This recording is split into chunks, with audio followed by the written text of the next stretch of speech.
narcissism is on a continuum. It's not, yes, a person's narcissistic or not. The core of narcissism is a deep insecurity. It's almost easier to shake off a grandiose narcissist, but vulnerable narcissists is actually a lot harder to unstick from because you sometimes even feel guilty. The communal narcissists are an interesting sort of a sideline here. They help the neighbors. Oh my goodness, you're so helpful. It often has a very, very curated public persona. How can they work with these people without getting hurt? You will get hurt. So let's take that off the table. Hi, everyone. Welcome to Sherry's Notes. In recent years, I've noticed that the words like narcissist, gaslighting, rage baiting have entered our everyday vernacular, especially for younger generations, probably because of TikTok. On the one hand, I am very glad that there is more awareness of what being a narcissistic relationship is like. On the other hand side, I'm a little concerned that throwing these words around sort of dilute the meaning and undermine the very real impact narcissistic people have on those around them. Mm-hmm. So what does narcissism really mean? And what does gaslighting actually look like? And most importantly, how can we recognize that we or someone close to us are caught in these patterns?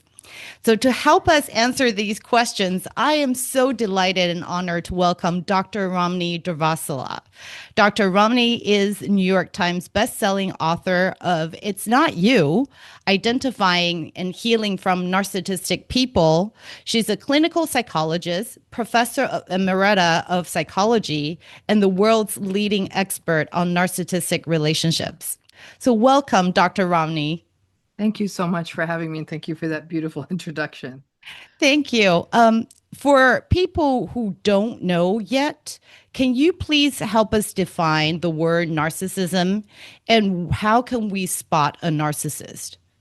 So narcissism refers to a personality style, okay? So I don't think it's appropriate to call it a disorder. It's a personality style. Now, narcissism is a maladaptive personality style, meaning that people who have this personality style, it can put them at odds with other people. It can hurt their relationships. And it's also the more maladaptive the personality, the more rigid. So it's really not that particularly amenable to change. All right. So all of that said, all right, narcissism is comprised of multiple traits and patterns that occur together. So the patterns we tend to see are low and variable empathy. So it's not that the narcissistic people lack empathy, it's that their empathy comes in and out. It can be performative, it can be transactional. It's often not really there, but sometimes it is. So there's that. Entitlement and grandiosity, this sense that they're special. They often have these grand plans, grand fantasies, perfect love story. Look at my Instagram life. And the entitlement is that they're special and extraordinary and deserve special treatment, that rules apply to other people, but not necessarily to them. We see pathological selfishness. And I'm not talking about ordinary selfishness, like you're flying with a friend and you insist on the aisle seat. I'm talking about consistently, always being self-interested. And that kind of really, sort of jives in with that low empathy. We see arrogance. Just as, again, back to that, that's sort of similar to the entitlement too. Like, I'm special and I'm going to hold court. I'm going to say what I want. I shouldn't have to face consequences. I'm better than everybody else. Other things that we see are difficulties with regulating emotion. So narcissistic people are very easy to provoke, right? So they will one little thing, one little critique, one little thing you point out, even if it's very constructive feedback, you'd be like, wow, this lasagna, this food, this pasta came out great. Next time, did you ever think about trying basil? Oh God, I can't get anything right, can I? So even something like, this is the best pasta I've ever had, you should try it with basil. They take that as an indictment versus a piece of constructive criticism. So there's this really thin-skinned quality to narcissistic people. They're very hypersensitive and hyper-attuned to things like insults or people putting them down and all of that. Narcissistic people are very superficial and status-oriented. They're very concerned with appearances. They're really good at impression management. They're very good at sort of putting out a certain kind of a public face, which is quite often a fiction, but they can keep it going for long enough that people will believe them. And finally, people who are narcissistic really struggle with frustration, disappointment, or stress. So if they don't get their way, they will tantrum like a child. as I tell you all these traits, it's important to keep in mind that the core of narcissism is a deep insecurity. Right now, listen, we're all insecure. They have not cornered the market on it. But the difference is I can sit here and tell you I'm insecure. I'm owning it. I know it. I know my vulnerabilities, and I know I might feel bad at certain things. They won't, because the way they've managed this cauldron of insecurity are all these defenses of perfectionism and I'm special and all of that. It's like a little kid putting on a Superman cape. Look, I'm a superhero. That's adorable when a kid's 6. It's not cute when someone's 46. So these defenses are a way of keeping that insecurity and that shame. So anytime the narcissistic person is reminded you're as ordinary as everybody else, that's when they blow, because that insecurity just comes out, but they're not in touch with it. So if you ever thought, well, let me just let them know I see that they're insecure and vulnerable, I'm going to be, I'll be kind to them, they will blow up at you. How dare you tell me I'm insecure? I'm the strongest person you'd ever know. So there's often not a way in. And all of these traits translate to patterns in relationships that include things like manipulation, invalidation, dismissiveness, minimization. Your problems aren't that big a deal. You want problems? You should be in my life. There can be a lot of dysregulated anger and rage. They engage in gaslighting, which I can talk more about too, but it's a very specific form of manipulation. You'll see the narcissistic people are driven by power, domination, and control in relationships. So they always have to keep the upper hand, and they'll do that through things like isolation, even in the most severe cases, coercion. We'll see a lot of betrayal in these relationships, telling lies to get away with things, breaking trust, but then expecting other people to sort of clear the slate. So the patterns in these relationships are very, very unhealthy. They shift blame on other people. There's no accountability or responsibility in narcissism, right? So this is not a healthy relational space. But the challenge is a lot of narcissistic people are charming, charismatic, confident, successful. Narcissistic people make more money. They're overrepresented in leadership. They have greater success at dating, particularly online dating. So they have a lot of traits that are societally sort of valued. And the other piece I want to get in there is narcissism is on a continuum. It's not, yes, a person's narcissistic or not. It's that there's people who have milder presentations of narcissism, which frankly look like a lot of emotional immaturity. There's a real almost adolescent selfishness, even though they're 50 years old. They're so kind of conducting themselves in a very self-serving, sort of baby adult kind of a way. And listen, people say, well, what's the big deal there? I'll tell you, the big deal's a lot if it's your mother. It's a big deal's a lot if you're trying to raise kids with someone like this. So it's a sort of a selfish immaturity, that lots of dysregulated emotion. They don't really read the room well. I don't know that anyone would call, though, what happens in a relationship with a milder narcissistic person abuse. They might call it chronic disappointment in a relationship. Now, when we get to the more severe end of narcissism, now we're talking about something that can actually in some cases be dangerous. We're talking about narcissism that shows up as deeply manipulative, isolating, coercive, exploitative, like could really get a person into a place where they're significantly psychologically abused, in some cases even physically abused, financially abused. And then most of it falls in the moderate spectrum. And that moderate stuff, it's a lot of what my book is about. It's the stuff that really hurts. I mean, it's the stuff that can harm a person over their lifespan. It's the stuff that can really make a mess of a marriage. It can make it's not healthy. It's definitely not healthy. And that's where most people fall. But I'm giving you this complex answer is it's a complex phenomenon. And unfortunately, a 2-minute TikTok video is not going to be able to get to the subtlety. So we're living in this world. We've got quite a cat view here. We're living in this world where it's where it comes down to this sense of, oh, this is just a selfish jerk that cheats on you. Right. And it's not that simple. Or somebody's selfish and a person calls them narcissistic. I'm like, if a person's selfish, then they're selfish. Call it that. You need to have the whole laundry list of things I'm talking about here to call it narcissism. Yeah. So I think it's so important to educate everyone the difference between, just being selfish or being narcissistic. It's very different. But unfortunately, that's not what we're seeing online. No, and I've known for younger generations where my kids, they use gaslighting very lightly. Gaslighting is you're not validating what I'm saying. So you're gaslighting me. And that's really incorrect. So first and foremost, I want to make sure that we have the terminology right. We have a deeper understanding of what this personality style is. So many follow-up questions, but first, I really want to ask you about why you don't really see this as a disorder. In your book, you also talk about that. My question is, when we don't use DSM-5, which I know there are problems with DSM-5, do you find that people often find it more comfortable labeling someone a narcissist? When you say somebody has narcissistic personality disorder, I want to tell most people, hold your roll, first of all.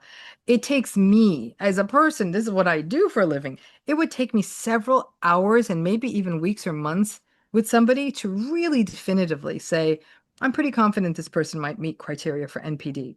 If we look at the research, the numbers, 1 to 6% of the population maybe meets criteria for NPD. And the only way somebody could say someone has narcissistic personality disorder is if you literally, somebody who's licensed in the field of mental health does the evaluation to determine that someone has this diagnosis. Now, I don't think we should have the diagnosis at all.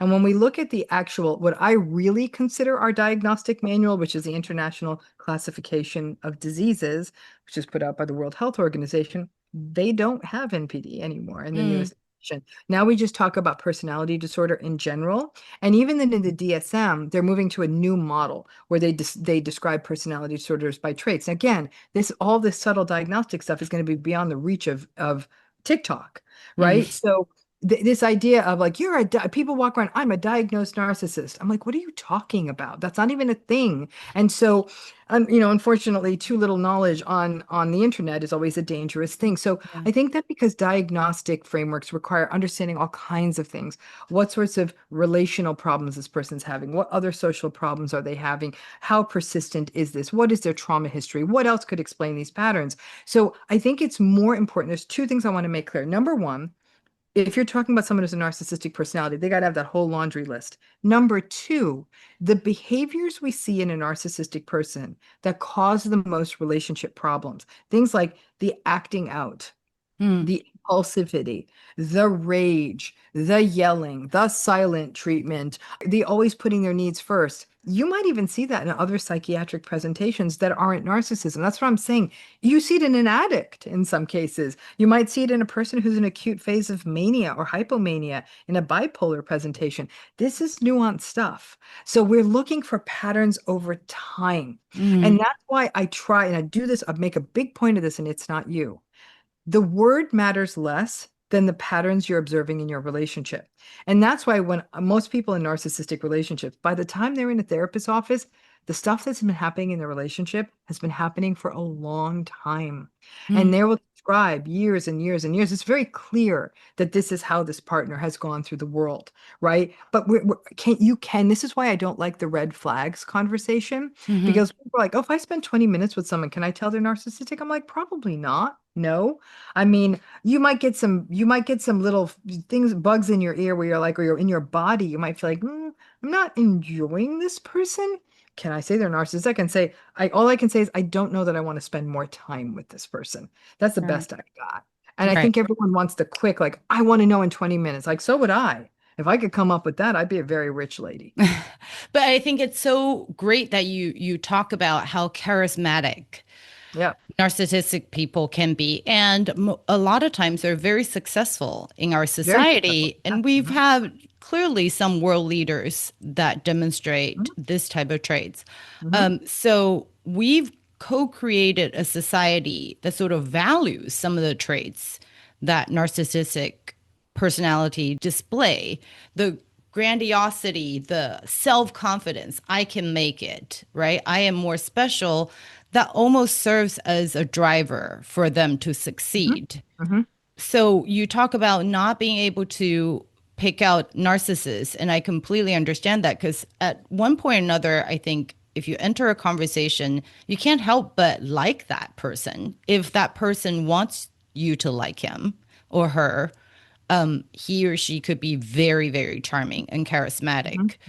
But I do think sometimes it's harder to stay in a relationship with that type of person? Yeah. Like, what are the red flags that we can see in our own personality? Like, I am more able to put up with someone like this because I've been love bombed by a narcissist, like in the first hour. This is an extreme case where really went all out to say, you are so special. No one can read me like you. I've never felt understood ever in my life until this. And that was a huge, like, that was very uncomfortable. I want to say red flag that we don't have that kind of relationship. And I can very clearly see you're love bombing me. You're putting me on a pedestal, and that's extremely uncomfortable because we're not there. We don't have that type of relationship. But I can also see that might work for somebody.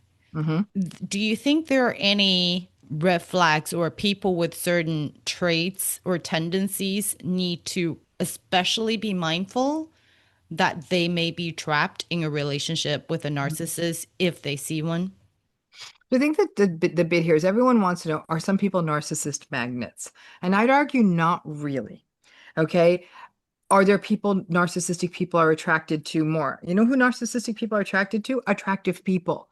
And what is attractive to someone is going to change across even narcissistic people. There's some standard stuff, right? Like people who might have money, people who are physically attractive, maybe sometimes when there's a power difference, you might see someone who's older, kind of maybe wanting to pursue someone who's quite a bit younger, not only for the attractiveness part, but there is a power differential. Somebody who even has less money than them might be attractive because then there will be sort of that power differential, less societal power than them. That could be interesting to a narcissistic person.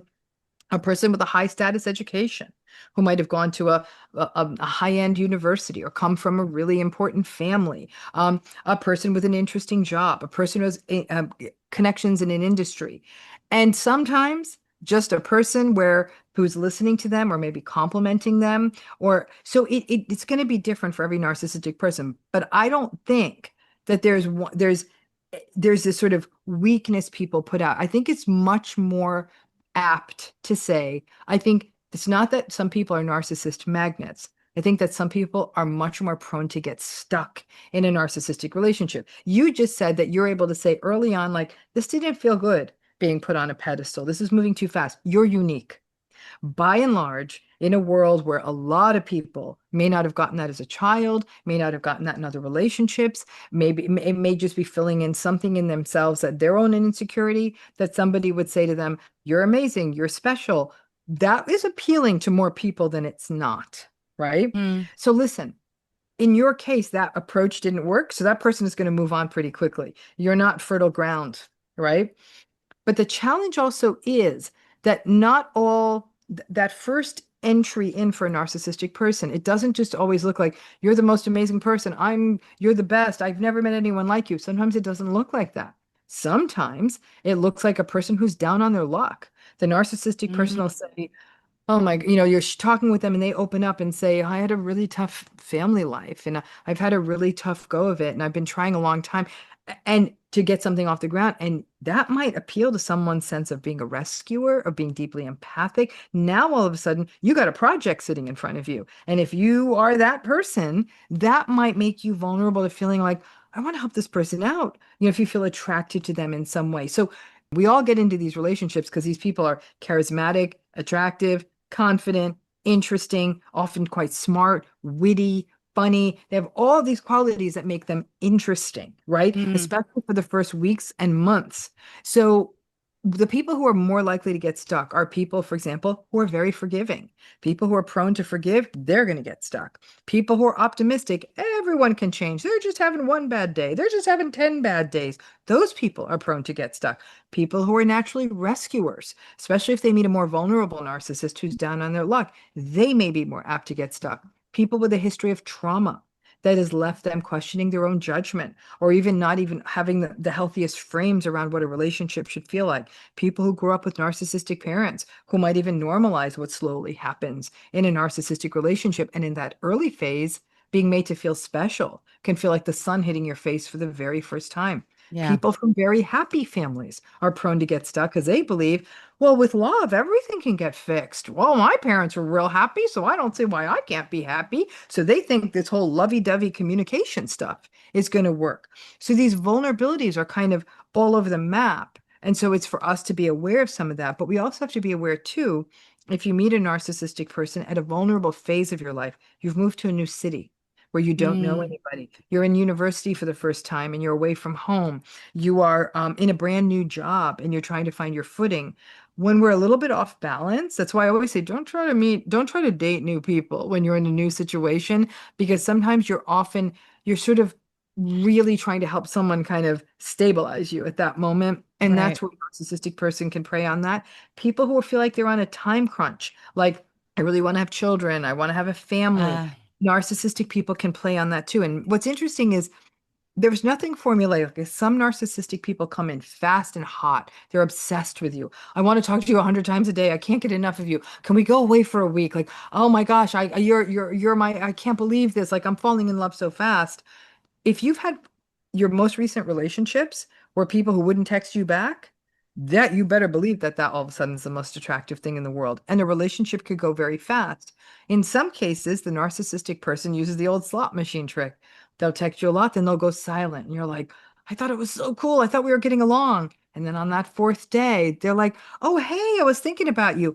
And you want to be easy breezy, cool person. You're like, oh, hey. And meanwhile, you're like, oh, I'm so relieved. And so narcissistic people really are skillful in many ways because they don't have the same sort of emotional investment as the other person.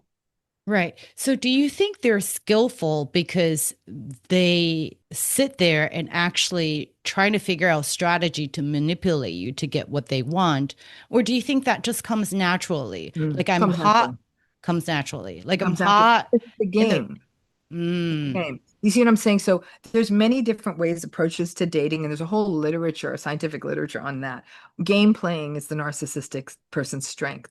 I think some narcissistic people always bring the same game. I think the slot machine people, in, out, hot, cold, they're often dating multiple people in the beginning, and again, it doesn't have the same effect on every sort of person they're pursuing. Some people are like, to hell with this. I'm not doing this. You're not getting back in touch with me. Now, when the narcissistic person doesn't have a soft target in the beginning, they often play a numbers game. They're like, yeah, no, this is not someone who is really sort of putty in my hands. Sometimes playing hard to get could work with someone narcissistic, but if you play hard to get long enough, because you really are seeing it, you can't play hard to get to win the narcissist over. It's more that you see it clearly, so you're like, yeah, I'm not interested. And you may even have to go so far as to block their number, because narcissistic people they don't like it when they don't win. They want to be the one to say, I'm done, right? But you saying you're done, you might get a lot of angry text messages. Oh, who do you think you are? You think you're not that hot? You think you're going to get better than me? So you can really get some icky, toxic stuff. And some people have said, even early in dating, they had to cut this tie, block them everywhere, and actually were made to feel very uncomfortable after even only one date. Wow. That just sounds very dangerous. If I turn you down, all of a sudden, who the hell do you think you are? Right. And all that attack. Is there any way, once we see the situation, we could have them let us go in an easier way, have them lose interest versus if we don't have enough resources or if we're new in town? Like, can people like that better protect themselves? Depends on how early it is. Okay. If you're months in, 6, 9, 12 months, and especially if you have something that is attractive to them, you're literally, what might be attractive to them is that you keep showing up, or you keep having sex with them, right? Especially if, they're attracted to you. So I'm not saying that's because you're giving them money or you live in a great apartment or something like that. So if you're bringing something to the table that they don't want to lose, it's going to be really hard to shake them off. Makes sense?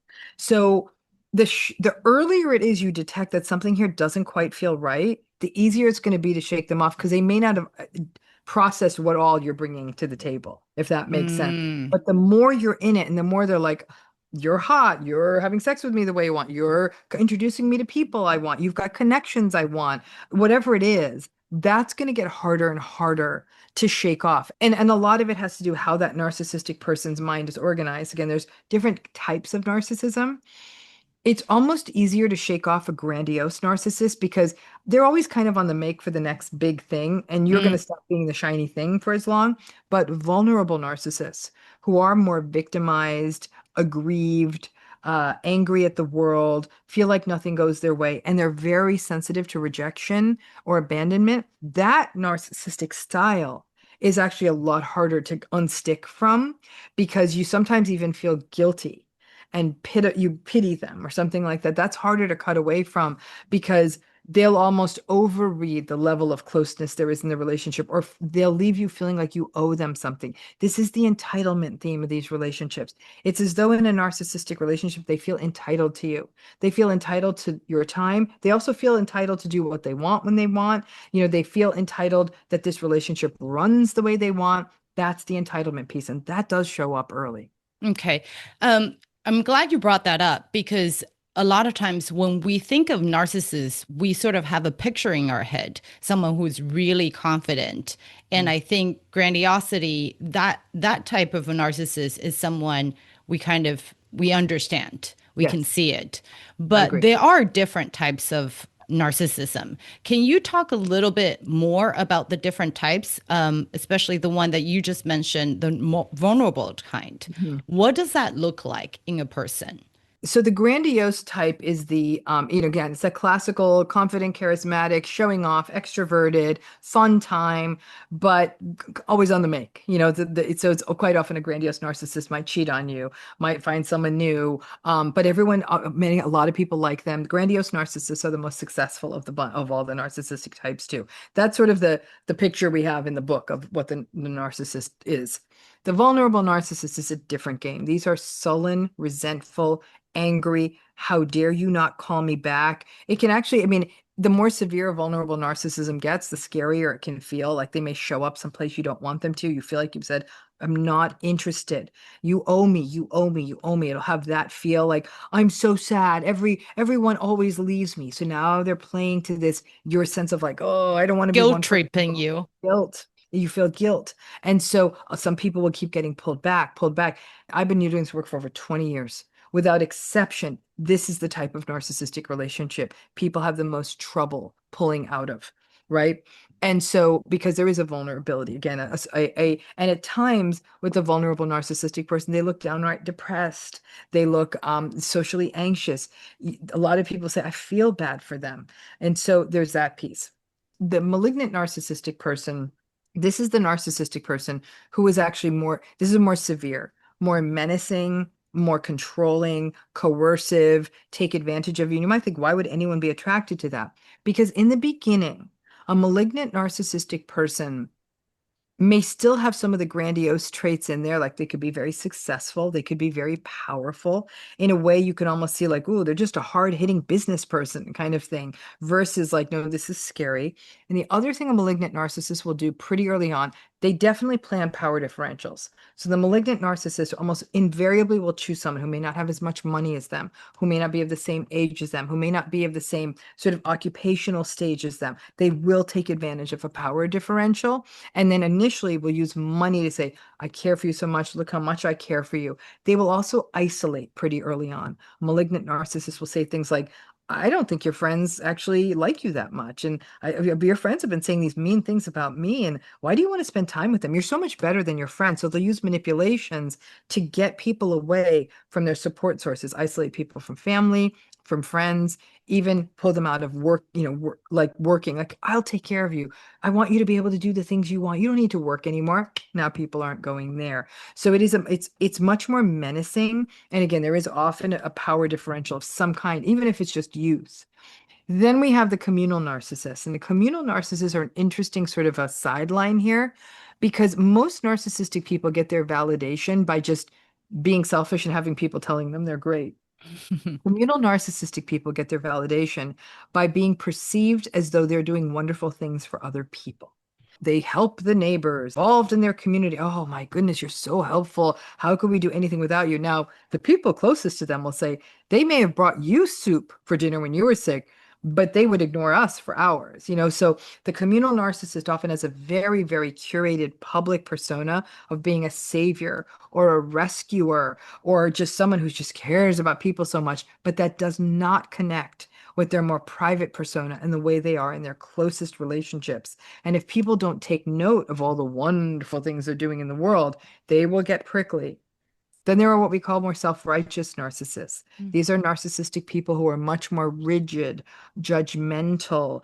They can be they're very much workaholics. They will, it's usually work or performance above everything, and can be very, very dismissive of people who make choices that they don't agree with. So I don't know, they might be dismissive of a friend who gets a divorce, or if they find out somebody would, I don't know, said something, had a political view different than theirs. So they'll cut people off very, very abruptly and coldly. And people will find that these are people who punish through money. But the world will sometimes view the self-righteous narcissistic person as very hardworking. They work all the time.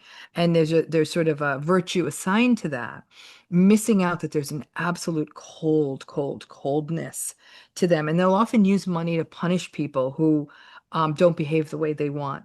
Because they work so much, they often do have money. And if somebody in the family system dares speak out against them, for example, they'll punish them by withholding money. And what's interesting is, like, for example, one of the grand assumptions we have, all narcissists cheat.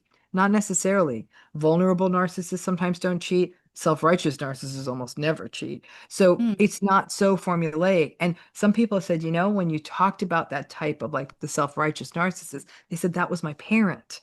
That's how I grew up. It was nothing but coldness. But the whole world thought they do so much for the church. They're so involved in the community. And they were so distant, remote, withholding from us. And so what that does to the survivor in the relationship, the public can sometimes have a very different take on the narcissist than the people closest to them. And that's where we get into these terms, covert narcissist. Covert narcissist is someone who and I think every narcissistic person in some ways is a covert narcissist.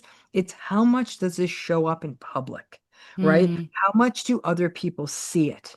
And some people will say it's so lonely because people are seeing my partner or my family member as successful, as helpful. They pick up the check for a large group at dinner. They offer to come over and look at someone's car and offer to fix it. Everyone thinks they're a freaking saint or friendly. They throw big parties and barbecues.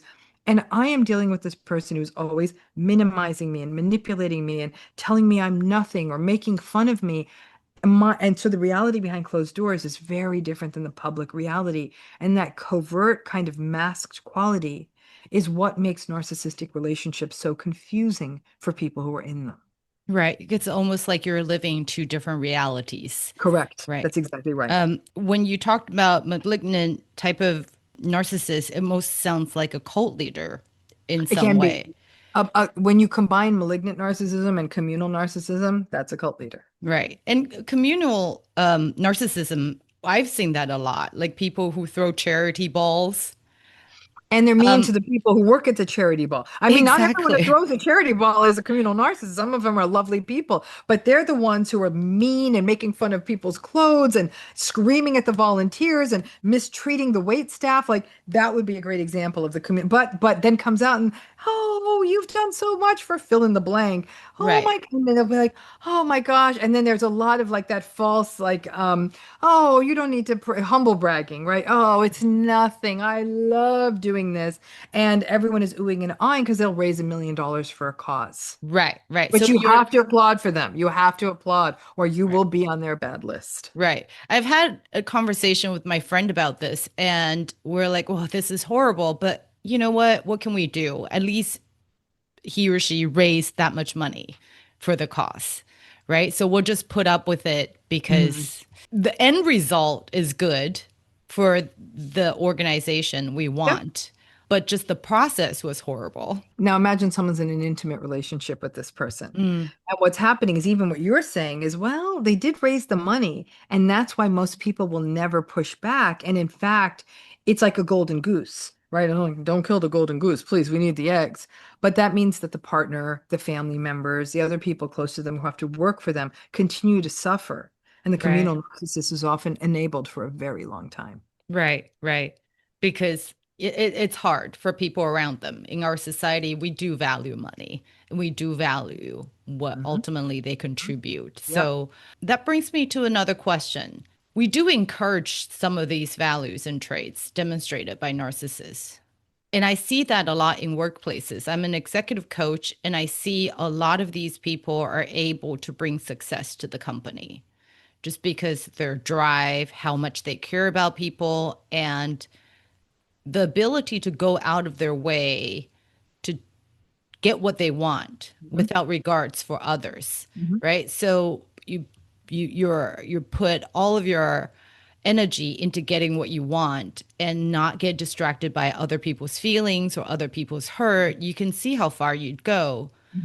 And so there are people who are working for narcissists and say, I'm here because I believe my boss can take the company to the next level. Yep. But I am suffering every day. That's right. And I think that's a little bit different than relationships, because relationships, you want love, right? In that. Correct. That's right. But at work, it's measured by different matrix. I don't have to love him or love my boss. I want the company to go public. That's why I'm here.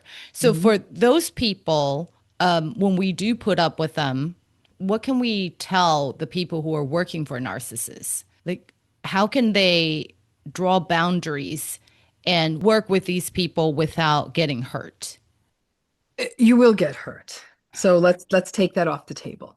Okay. It will ultimately hurt your career because the narcissistic people, they often squelch talent, right? They're going to, it's like a locust. They're going to take the field out. So they're not interested in your advancement. They're interested in what they can get from you. So I think that the piece is there is no version of this where you won't get hurt. And that's what a lot of people, well, how can I do this without getting hurt? I'm like, you can't. If you're gonna play in this, if you're gonna play there, you're gonna get hurt. So make sure it's something you can endure. Remember, just like I said, that severity spectrum, right? It's the same thing in narcissistic workplaces. Some narcissistic bosses, it's mild. They play favorites. Some people get to go to happy hour and others don't. Some people are yucking it up with them in their office and others don't get to do that, right? So they play favorites. They're often a little bit fast and loose with the gossip. The boundaries are like they should be conducting themselves as a leader, but they really aren't. And so and yet they might be bringing it. You know what? I'll give you an example of it would be someone like Michael Scott from The Office. That's a great example of a more mild narcissistic leader. He was pretty incompetent, shouldn't have been in the job, but he was also kind of pathetic. And somehow the place kept running. And I don't think anybody felt that they were in danger most of the time. But when you get to the more severe end of this, people are getting hurt.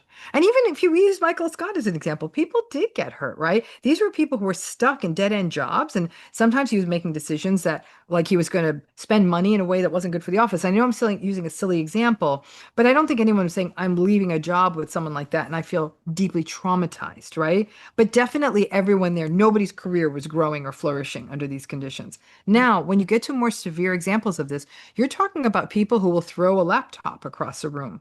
You're talking about people who may sexually harass people under them and find ways to keep it silent.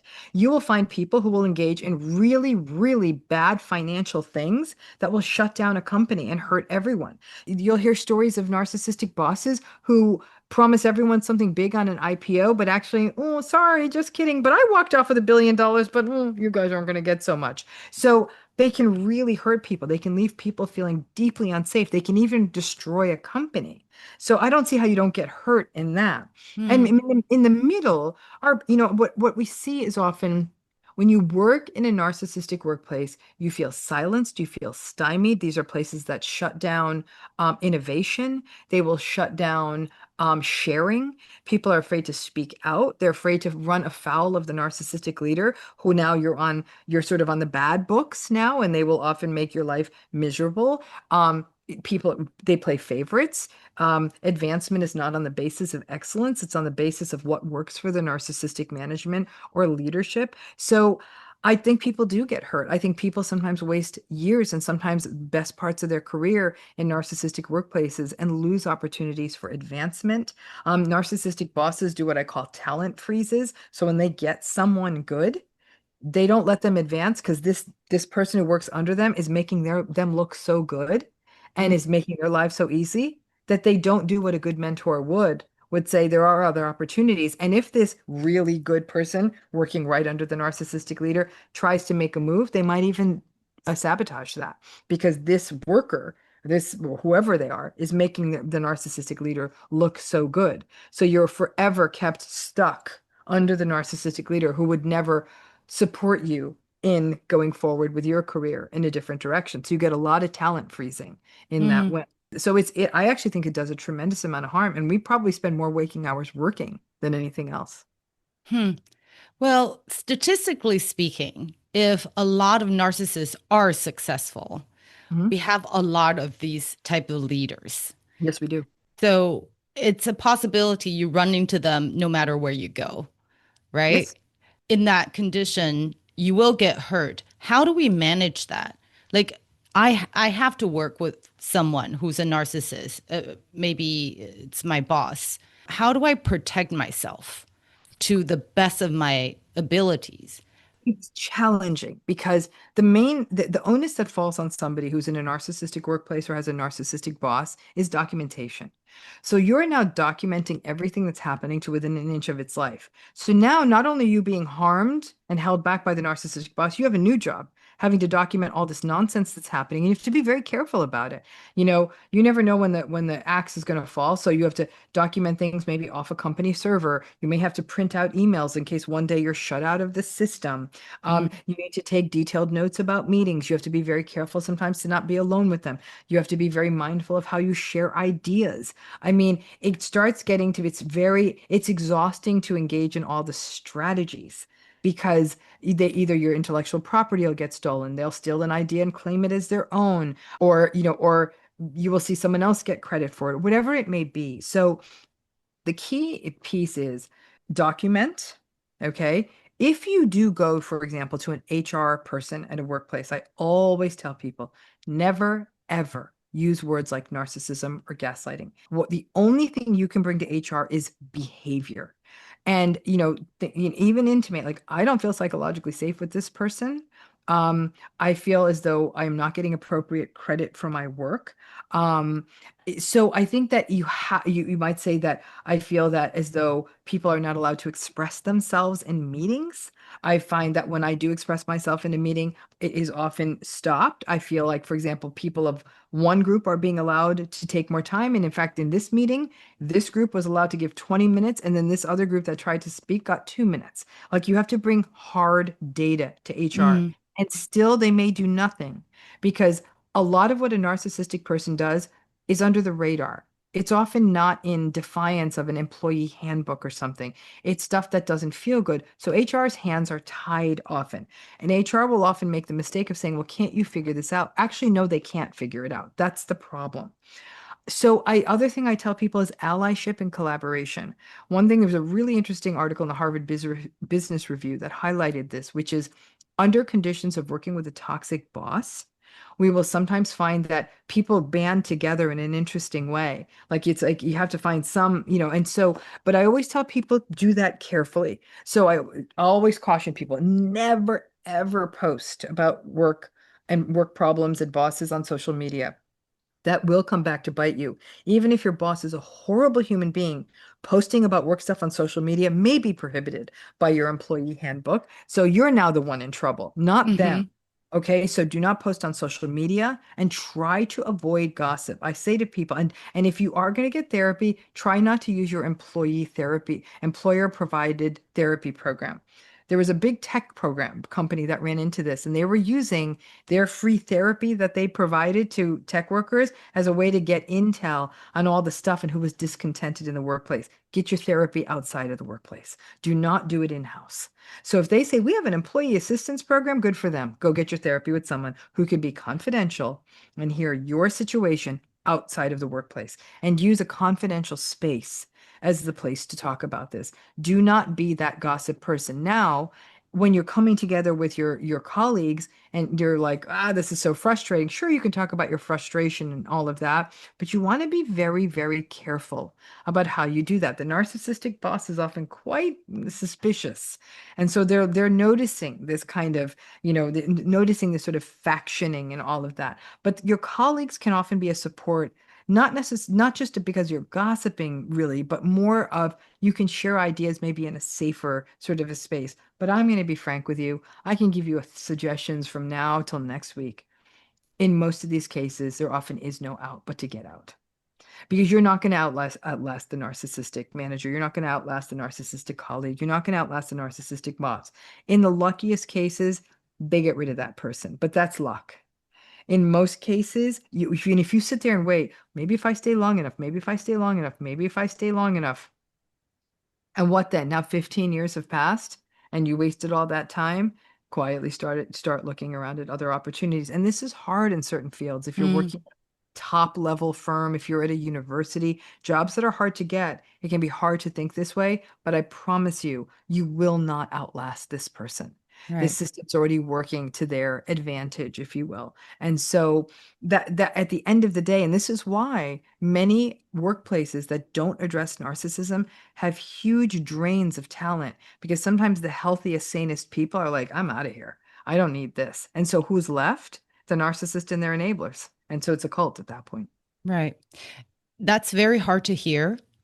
Yeah, it is. But I think it's important for people in relationships or in work relationships with narcissistic people to know this is the reality. This is the reality. This is the reality. And some people will say, I'm within 3 years of retirement. I'm like, I get it. And you don't want to leave. So do your 3 years, keep your head down, have realistic expectations. And there is grief about that you worked this hard for something. Yeah.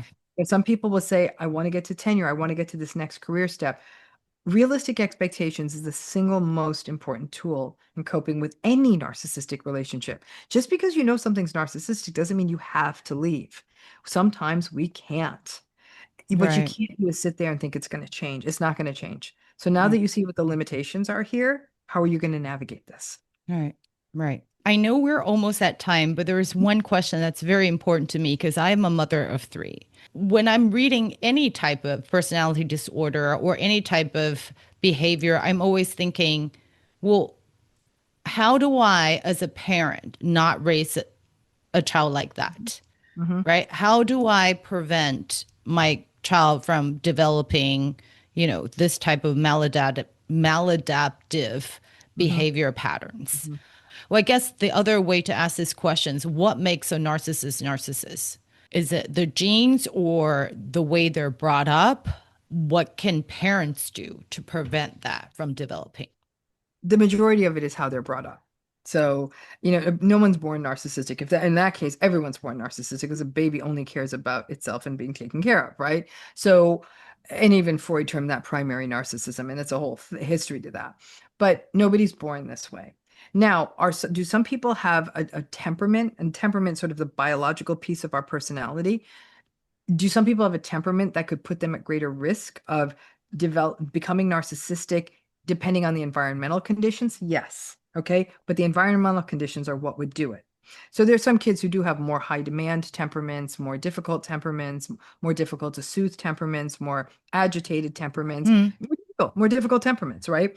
And those are going to be more difficult kids to parent. They are. And so it really does depend on what's the community around the child. Now, what we do know about narcissism is that pretty universally, early childhood adversity can shape narcissism, but it's sort of there's tricky math on that. The vast majority of children who grow up with adversity in childhood, trauma, abuse, neglect, unattuned parents, witnessing domestic abuse, witnessing addiction, all that stuff, the vast majority of those kids will not become narcissistic, but they've got a greater likelihood of becoming narcissistic than children who grow up in attuned, empathic, psychologically safe homes with available, well-regulated parents. Make sense? Yes. So, because narcissism's clinically, I shouldn't say clinically, noticeable narcissism's probably 10 to 13% of the population. So, most people are not narcissistic. That's the bottom line. I know it feels like it is, but it's not true, okay? Most aren't. So that means that even under those adverse conditions, most of those kids won't, but more of them will than the kids who grow up with healthy attuned parents, right? And healthy attuned communities. And then if a child has that kind of temperamental, biological vulnerability and the adversity on top of that, that's the group where the risk is the most heightened. Okay. So that's where it comes from. Personality at the central nervous system level, we see, because there's so much brain development that happens pretty much until someone's 25, we're sort of set into something. We don't even talk about personalities. Personality is not stable until someone's over 25, right?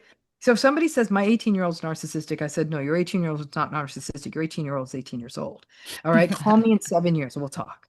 So you show me a narcissistic 30-year-old, they were a terrible 18-year-old.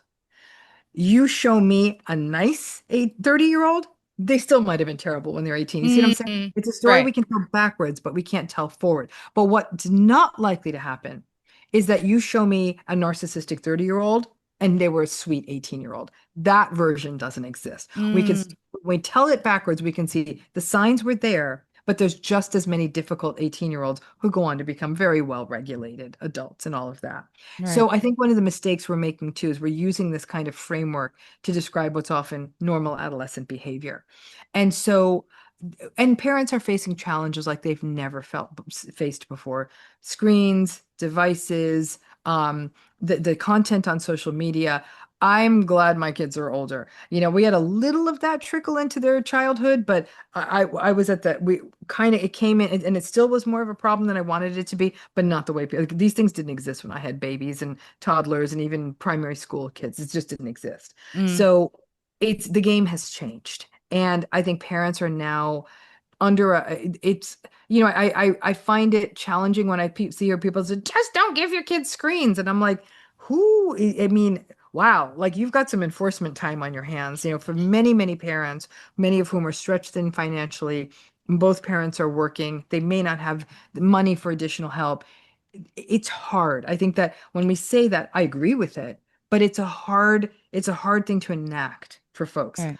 But I'd say if you want to if you want to create healthy personalities, you have to create healthy early environments where children feel safe, where children feel seen, where children feel attuned to.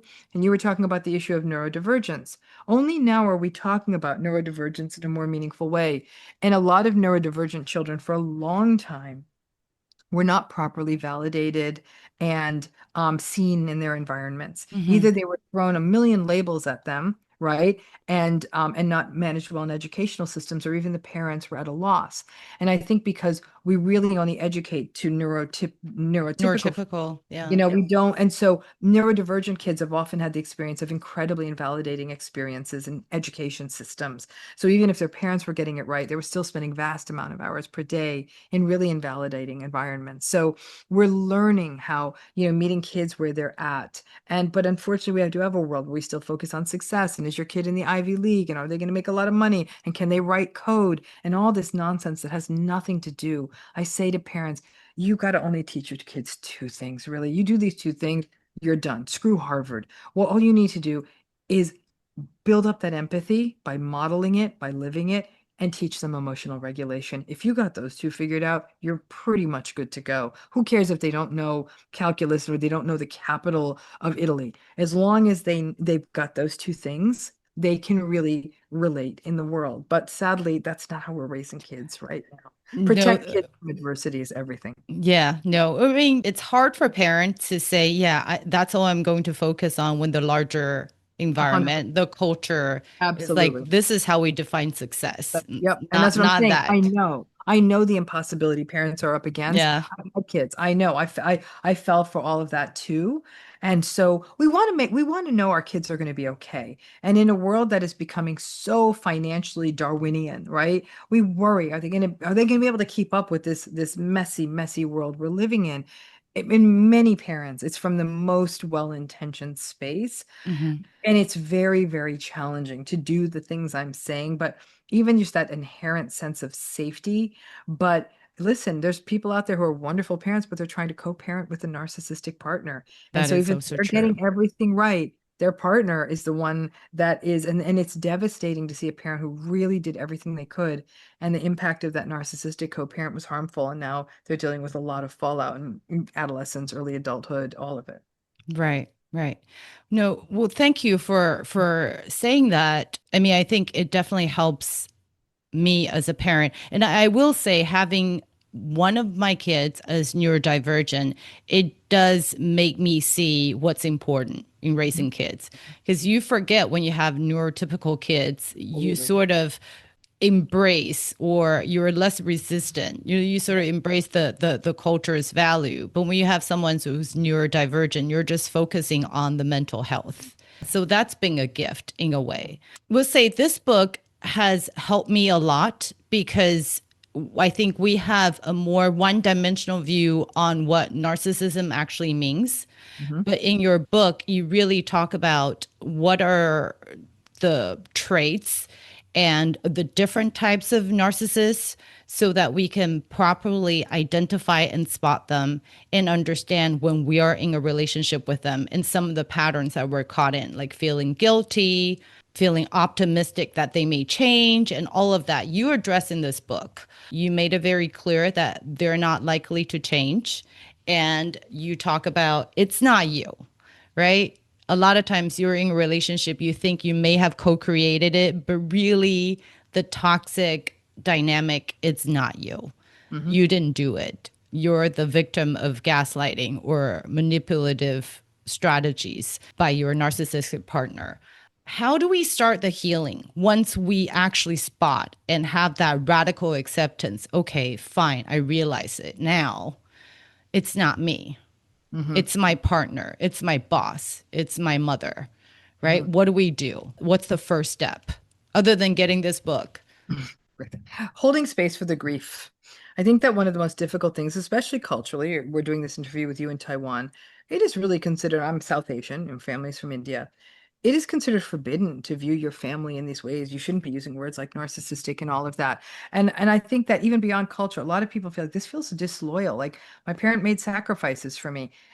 And so a lot of it is I teach people to use the word and instead of but. Your parent made sacrifices for you. Your parent had a difficult childhood, and your parent was psychologically unavailable and actually quite harmful to you. All of those things can be true at the same time. So it's helping people find that middle path. But in order to get there first, people need to be validated that their experience, again, it's not you. What happened was not okay. You don't feel psychologically safe. In some cases, this felt traumatic, right? So helping people feeling stabilized and safe, getting educated on it, understanding that it not changing is not meant to be defeatist. And I talk about radical acceptance. Now I talk also about radical awareness. Like this is a thing, right?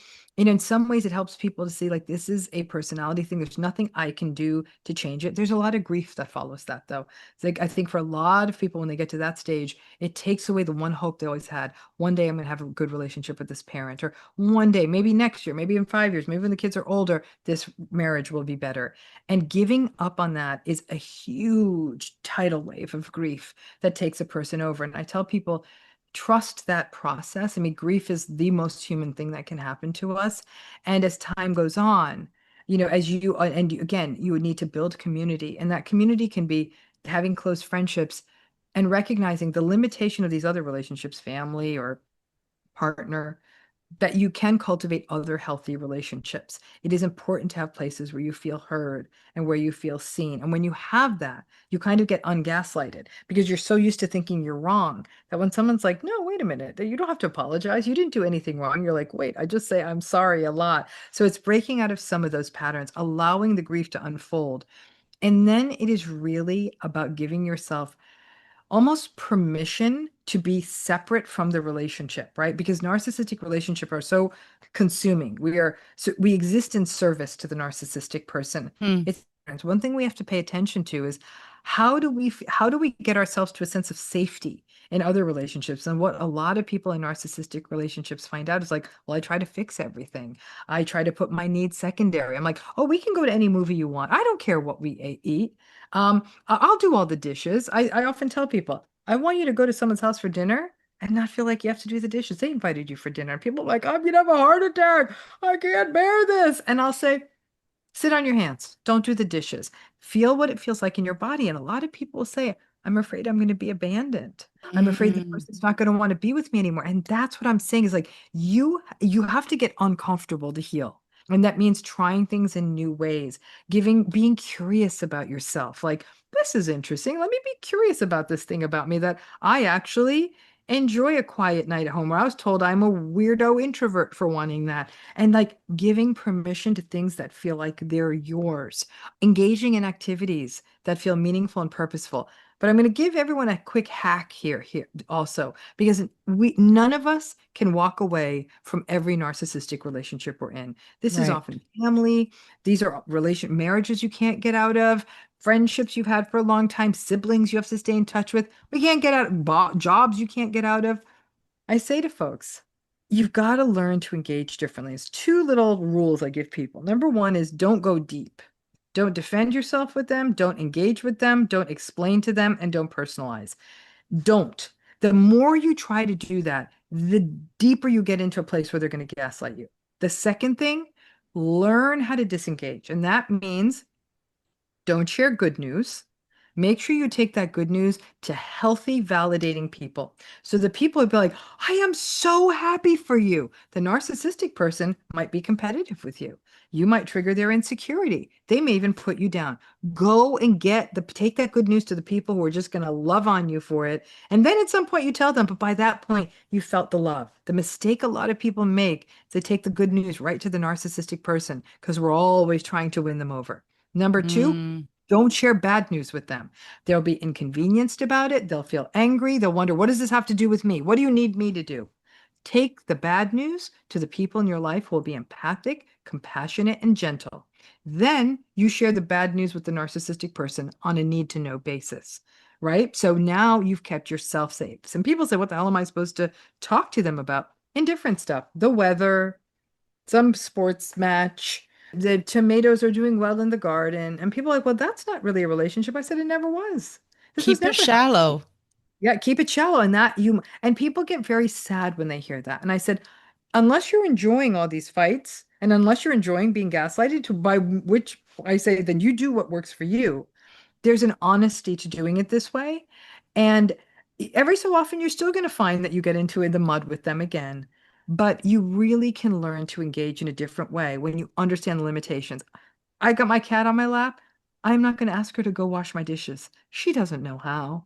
She should be more helpful, but she's not. If you had a 5-year-old, you wouldn't ask them to fill out your medical paperwork. Why? Because they can't. We know practically what limitations are.